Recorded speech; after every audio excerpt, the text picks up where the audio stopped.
նախարարներին էլ Պարոն Լավրով, դուք եկել եք մի երկիր, որի դեմ եւ Լեռնային Ղարաբաղի դեմ Ադրբեջանը կիրառել է մեծականակ ռուսական զենքեր, ինչի հետևանքով հայաթափվել է Լեռնային Ղարաբաղի Հանրապետությունը եւ օկուպացվել են Հայաստանի ինքնիշխան տարածքներ։ 44-օրյա պատերազմի մեկնարկի դրությամբ ադրբեջանական բանակի զենքի 60%-ը եղել են Ռուսաստանից եւ Բելարուսից մատակարարվածները։ Բացի այդ, Ռուսաստանը չի կատարել 1997 թվականի պայմանագրով ստանձնած պայմանագրային պարտավորությունները։ Ռուսաստանը զենք չի մատակարարել Հայաստանին, չնայած դրա դիմաց Հայաստանը վճարել է։ Չեք կարծում, որ այս պայմաններում բնական է, որ Հայաստանը պետք է փորձի մերձենալ Միացյալ Նահանգների հետ, Ֆրանսիայի հետ եւ ԵՄ այլ երկրների հետ ու անդամակցության գործընթաց սկսի։ Չնայած դուք ձեր ասուլիսի ժամանակ, եթե չեմ սխալվում, հունվարի 14-ին հայտարարել եք, որ ԵՄ-ին միանալու գործընթացը Հայաստանի ինքնիշխան որոշումն է, բայց ռուս բարձրաստիճան պաշտոնյաներ, ինչպես նաև ռուսական պետական լրատվամիջոցներ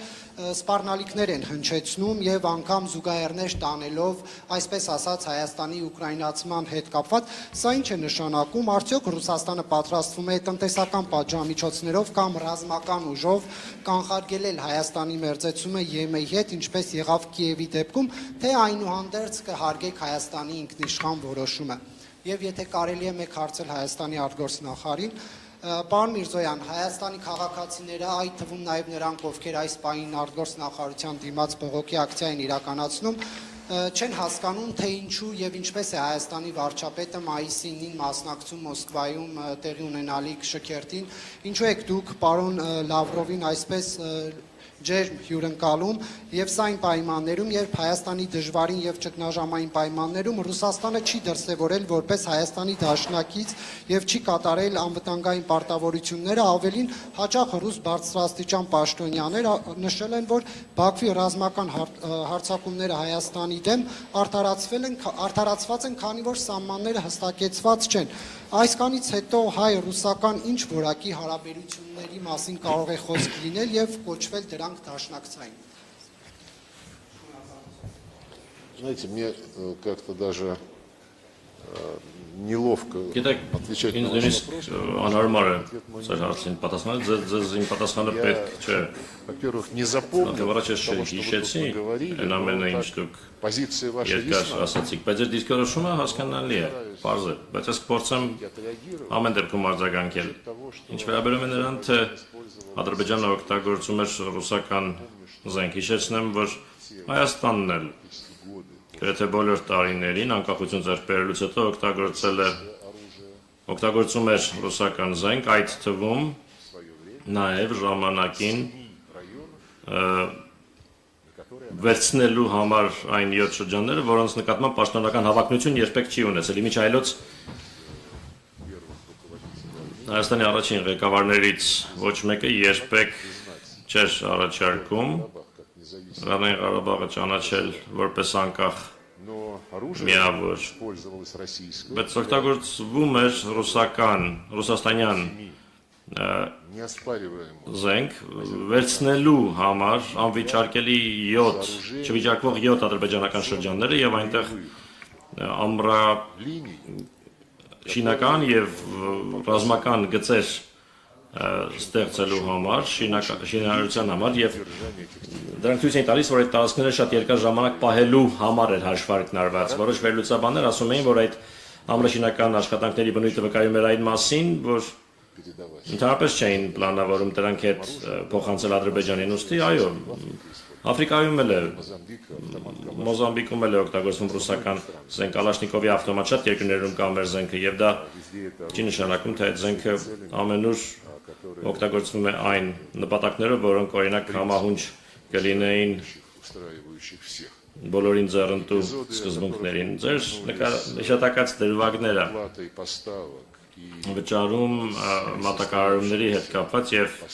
չկայացած մատակարարումների հետ կապված մենք այդ դրվագն այսօր քննարկել ենք, մենք կարգավորել ենք այդ հարցը, այդ վճարումները հաշվանցվել են այլ նպատակների,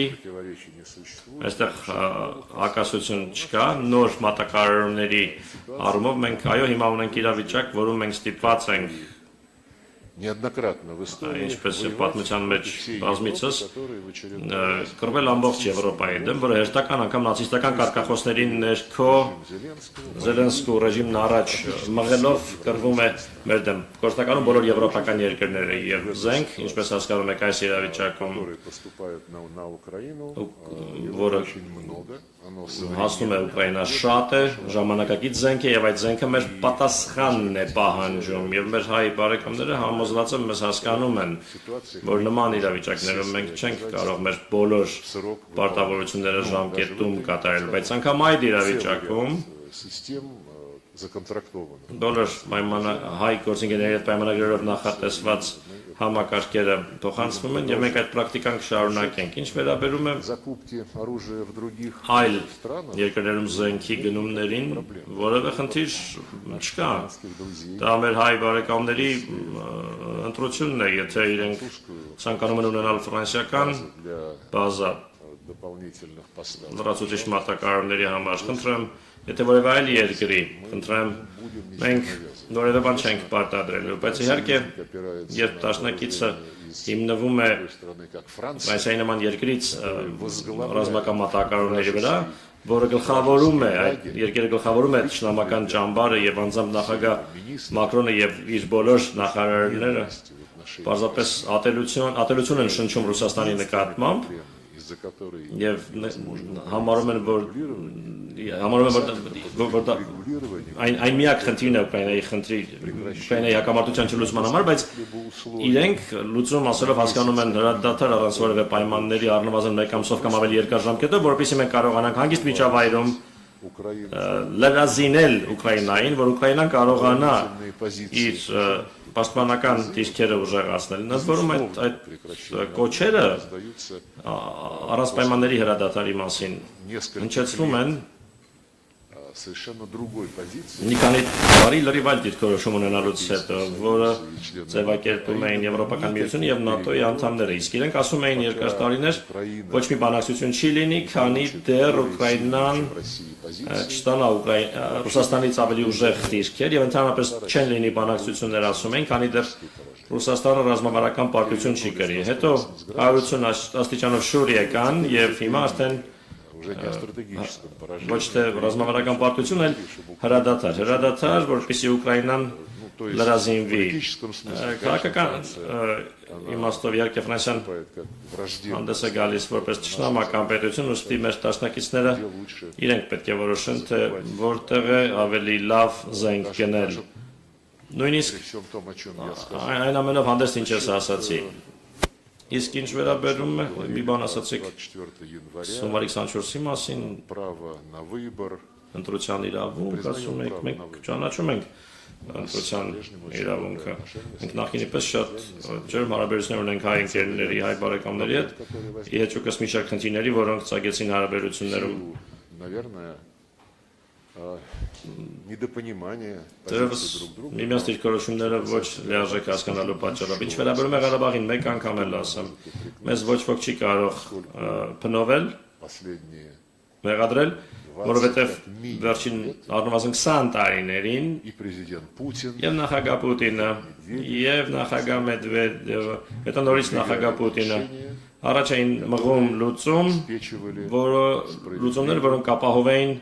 ապահովում էին արդար մոտեցում խաղաղ բանակցությունների միջոցով։ Հիշեցնեմ ինչի մասին էր խոսքը գնում։ из 7 азербайджанских Ադրբեջանական 7 շրջաններից отдать 5 տալ 5-ը վերադարձրել 5 շրջանները как первый шаг որպես առաջին քայլը в եւ промежуточной стадии միջանկյալ փուլ որպես պահպանեք Կելբաջարի եւ Լաչինի շրջանները, դրանք ահռելի տարածքներ են, связывающие Армению որոնք Հայաստանը միացնում են сохраните их Ղարաբաղի հետ։ Պահպանեք в том статусе, դրանք այն կարգավիճակում, որում կան հիմա,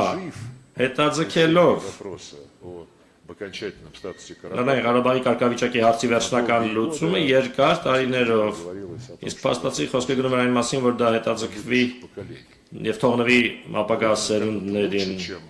чем то, Դա երևի ինչ-որ բանով ավելի լավն է, քան այն ինչ հիմա ստացվեց։ положение компромиссное. Ինչու, որովհետև այդ կոմպրոմիսային առաջարկները, որոնք տարիներ շարունակ առաջ էին մղվում ռուսական ղեկավարության կողմից, մերժվեցին։ Но право на выбор, да, вот Սակայն այո, ընտրության իրավունքը в данном случае իրացվեց։ Այս պարագայում հրաժարում այն բանաձևից, որը ես հենց նոր вспомнил. հիշեցի։ И ваша фраза Եվ ձեր այն արտահայտությունը линии якобы на украинизацию. Ուկրաինա իբրև Հայաստանն ուկրաինացնելու մեր մոտեցումը, որ ասացիք ինչ որ նման մի բան, որ հետո Հայաստանի հետ անել նույնը, ինչ արել եք Ուկրաինայի հետ, Даже что, по-моему, комментировать. ըստ նույնիսկ մեկնաբանելու բան չկա։ Նշանակում է դուք կողմ եք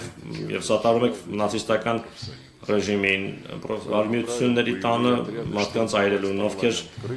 զինվորական խմբավորումներ ուղարկեցին Ղրիմի խորհրդարանի վրա հարձակվելու միայն նրա համար, որ Ղրիմի խորհրդարանը եւ Ղրիմը հրաժարվել էին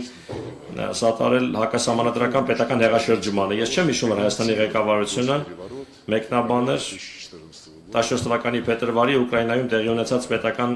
հեղաշրջումը։ Չեմ հիշում, որ արևմտյան երկրներից որևէ մեկը մեկնաբաներ բացասաբար խոսեր այդ իրադարձության մասին։ Ուրեմն այն ժամանակ արդեն Հայաստանը 2014 թվականին իրացնում էր դիրքորոշում ընտրելու իր իրավունքը։ Իսկ ինչ վերաբերում է եվրոպական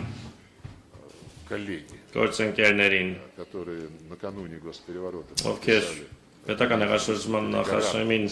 որպես երաշխավոր հանդես եկան այն ժամանակվա на наш вопрос նախագահի եւ ընդդիմության միջեւ։ Մենք հարցրեցինք, բայց դուք երաշխավորում եք, որ կարգավորում է տեղի ունեցել, ինչու ոչ չեք անի այդ պուտչիստներին, որ կարգ պահպանեն, իրենք ամոթխած հայացքը կախեցին եւ ասացին, երբեմն ժողովրդավարությունը անսպասելի թեքում է то же самое, то же ստանում, самое Соединенные անսպասելի ընթացք է ստանում, նույնը ԱՄՆ-ը куда-то. գնաց մի կողմ քաշվեց, դեպի դրանից առաջ նախագահ Օբաման նախորդ օրը զանգում էր նախագահ Պուտինին եւ խնդրում էր չառարկել Соглашение об урегулировании под гарантией կարգավորման համաձայնագրի ստորագրմանը, որը պիտի լիներ Եվրամիության երաշխավորության ներքո, խոսելով ԱՄՆ-ի մասին 2014 թվականին փետրվարից քիչ անց госпереворота в ГАМ. պետական հեղաշրջման փորձ եղավ Գամբիայում։ Դուք հետաքրքրասեր անձնավորություն եք, նայեք ինտերնետում այնտեղ կա հայտարարություն Парламента США ԱՄՆ-ի պետական դեպարտամենտի հայտարարությունը Գամբիայում հեղաշրջման փորձի մասին, որտեղ ասված է, որ ԱՄՆ-ը երբևէ передачу власти չեն սատարի իշխանության փոխանցումը ոչ սահմանադրական ճանապարհով։ Այ իրենց հարցը գալիս լինում է, չէ՞ ամերիկացի գործընկերները այստեղ մամուլասոլիստների գալիս են, իրենց հարցրեք ինչու Գամբիայում չի կարելի, իսկ Ուկրաինայում կարելի է։ они вам, наверное, Իրենք ձեզ հավանաբար скажут կասեն про ինչ-որ բան, ինչ-որ սուբյեկտիվ հանգամանքների մասին, բայց իրականում Գամբիայում которые американцы կառավարությունն էր, որին ամերիկացիները սատարում էին, իսկ Ուկրաինայում նախագահ էր, хотели. ում իրենք ուզում էին իշխանազրկել եւ իրենց մարդկանց Что այնտեղ я не դնել։ вижу каких-то причин Դա համար ես չեմ տեսնում պատճառներ, որևէ պատճառներ Հայաստանի ուկրաինացման համար։ Հայաստանը մեր դաշնակիցն է, մեր ընկերն է, не Հայաստանը являет չի вне закона русский Հայաստանը ռուսաց լեզուն, ռուսական մշակույթը անօրինական չի հռչակում, օրինական իրավունքներից չի զրկում էթնիկ ռուսներին եւ նրանց, ովքեր պարզապես ուզում են ռուսերեն խոսել։ Հայաստանում ընդունված չեն օրենքներ, որոնք արգելում են այդ ամենը, ի տարբերություն Ուկրաինայի։ Այդ օրենքների ցանկը нашим այսօր друзьям передали. մենք փոխանցեցինք մեր ընկերներին, Ни в одной стране որևէ տեղ, որևէ нет երկրում запрета չկա какой-либо որևէ язык լեզվի արգել, негосударственный, խոսքը ոչ պետական լեզվի մասին է, որևէ երկրի, если на этом որևէ языке լեզվի, разговаривают եթե այդ լեզվով խոսողները քո երկրի բնակիչներն են, մենք բացեցինք, որ Հայաստանում արգելված չէ ադրբեջաներենը, իմիջայլոց Ադրբեջանում, включая теперь и Карабах. այդ թվում այժմ նաև Ղարաբաղում, ժամանակությամբ Ադրբեջանի արգելված չէ հայոց լեզուն, իսկ այ Ուկրաինայում ռուսերենը արգելված է, Իսրայելում արաբերենը արգելված չէ, արաբական երկրներում Иврит не запрещен. եբրայերենը արգելված չէ։ Украина уникальная. Ուկրաինան այդ առումով ունիկալ պետություն է, երբ մենք լսում ենք Заявление комиссара Еврокомиссии, Եվրահանձնաժողովի ընդայնման հանձնակատարի հայտարարությունները, по-моему, Տեկին կարծես կոս ասում է իբրև ամբողջ Ուկրաինան կատարել է բոլոր նախնական պայմանները եւ կարելի է սկսել անդամակցության բանակցությունները на фоне того, что եւ այն фон дер Ляйен բանի ֆոնին, որ Ուրսուլա ֆոն դեր Լայնը, Կայա Կալասը եւ մյուսները հայտարարում են, թե надо ей помогать, պետք է օգնել Ուկրաինային, она не победит, քանի потому что մինչեւ որ հաղթի, որովհետեւ Ուկրաինան европейские ценности. պաշտպանում է եվրոպական արժեքները, դա նշանակում է, որ Европа считает своими Եվրոպան ценностями իր արժեքներն է համարում նացիզմը, истребление языка, на котором говорит большинство граждан. այն լեզվի ոչնչացումը, որով խոսում են տվյալ պետության Ուկրաինայի քաղաքացիների մեծամասնությունը, ինչ ուկրաինացման, Հայաստանի ինչ ուկրաինացման մասին կարող է խոսքը գնալ, Հայաստանը քաղաքակիրթ երկիր է, Вот. Но вы опубликуйте դուք հրապարակեք вопрос, ձեր հարցը ամեն դեպքում, ответы мои не իմ обязательно. պատասխանները պարտադիր չէ։